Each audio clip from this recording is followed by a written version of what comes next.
George Santos coming down the stairs there of the Capitol. Now you hear Monty trying to get to him, and as soon as he gets to him, it looks like he isn't saying anything to anyone. He has been talking a heck of a lot before this vote. We are waiting to see if he says anything there. Let's listen in. Nope. Perfect delivery there. And he's gone. So George Santos is out, as that commentator mentioned. He came into our lives talking arguably too much, both from our point of view and I guess in hindsight from his point of view. And he goes out with seemingly not much to say.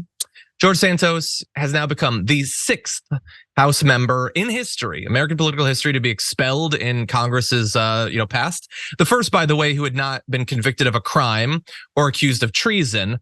Hold on that one, because we're not done with this thing yet. But overall, the vote was pretty clear, 311 to 114 with 2 voting present. You can see there that the Democrats were overwhelmingly in favor of getting rid of him. The Republicans not as sold on the idea, which means that if you're the Democrats and you want to attack the Republicans as harboring this guy and supporting him, you've just been given a big piece of evidence. More than half voted to keep him. And he, on video, didn't want to say much. He had a couple of quick comments, and I just want to get to those before we discuss. He's asked by a reporter for his reaction as he left the House floor, and he said, "What reaction? The House voted. That's their vote." He warned they just set a dangerous precedent. Yeah, he cares about the state of the Republic going forward. And asked if he would return to use his House privileges. He said, "No, why would I want to stay here?" Okay, so he's in a snippy mood, I suppose. I guess we can give him a day or two of that. He was just yeeted out of Congress. Brett, what do you make of this? You know, you got to be a pretty big liar for other politicians to go like, it's just too much, man.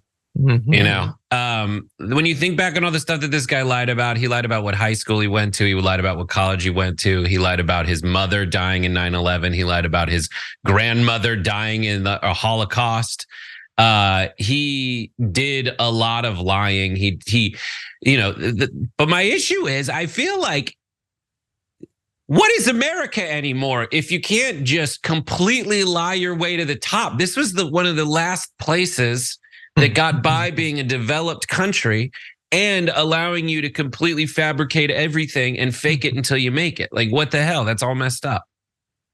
That is a little bit messed up. Obviously, you're being a joker, Brett, because you like jokes. But let's briefly acknowledge that he didn't just lie. He also apparently is alleged to have committed a lot of different crimes, and apparently there's very convincing evidence of a number of those. So it's the lies, but also the wholesale robbery of campaign donations and those sorts of things, and fraud and crimes here in the US, crimes in the Southern Hemisphere. There's a lot of crimes going around as well. And he is going to be, by the way, contending with federal indictments. He was charged in May with wire fraud, unlawful monetary transactions, stealing public funds, lying on federal disclosure forms, a whole lot of stuff. So he's out of Congress. He isn't necessarily out of being targeted for what he's done. And while we're probably going forward going to have less reason to talk about him on a weekly basis, we still do want to see if he's going to suffer actual criminal consequences for what he's done. So that awaits to be seen. Yeah, I don't remember exactly how it is that he'll be replaced. If I can't remember if it's like the governor replaces him or just someone. Well, I can tell you. So Governor Hochul of New York is expected to call a special election that will likely take place around February. There's a very limited time, like a week and a half before you have to call the special election. And I think it has to happen around 3 months from then. So we are going to have a special election to fill that.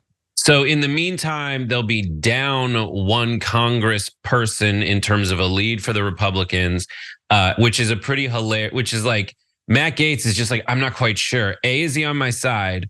B, can you just get expelled for allegations these days? Because that doesn't bode well for Matt Gaetz. But in losing Santos, if he wasn't on his side, then it shores up more power by way of a slimmer margin for Matt Gaetz and his contingent in Congress. That's the political calculus. But Gaetz seemed to be one of the people and that were on his side. Personally, I don't think he should have been expelled from Congress. Like, the guy hasn't been convicted of any crimes. crimes here in the United States. Plus, like if he's a senator, it's a different story because senators serve 6-year terms and representatives like, you know, have a 2-year term. I do think in this situation, until he's convicted of a crime, and while these are just, you know, the criminal aspect is just allegations in a town where politicians lie all the time. Yes, his are more egregious and pathetic. But I think that there is like a way for the system as it's set up to just kind of figure this whole thing out. Shut the whole thing down. I don't necessarily agree, but I respect that approach. This is one of those, I know that my job is to have like super strong opinion about everything that happens. But in this one, I think a case can be made that you boot him. I think a case can be made that you let him be convicted and you beat him in an election, particularly because of the nature of the crimes. Like for me, like people like Marjorie Greene and Paul Gosar, who have very strongly hinted at and supported violence, you know, in our politics. I think allowing them to maintain power, I think is higher stakes than George Santos might rob his donors more. Like that's a his donors issue rather than Paul Gosar might, you know, tweet a video of, I don't know, Biden being beheaded or something. I mean, he's basically already done that. So yeah, I get what you're saying. I don't mind it. I'm not gonna like rant against it, but I don't think it was demanded. I could take it either way. I do get the like, all right, but I know this one for sure. Like I'm afraid of the precedent that it sets, that just like, you know, in a world where it's like Hunter Biden's laptop, that they're just gonna try to get rid of the guy. And, you know, with really nothing behind that. We had more in the Trump impeachment, but I do understand the other side's argument, which is like, listen, in most cases, as evidenced by history, we don't just shove people out the door for lying and being accused of crimes. But like this dude, we all know that it like lowers the already largely tarnished brand of the reputation of the House of Representatives, the United States of America. Yeah, my final point that I'll make on this is that he says that this is a danger. We don't. He says this is a dangerous precedent. I do agree that this potentially affects the future going forward, the likelihood that this will happen again. It just bothers me that there's at least two ways it could do that. In a reasonable world, we could say we're now going to be more vigilant for insane lies and crimes that have good evidence, and we're gonna now care about that.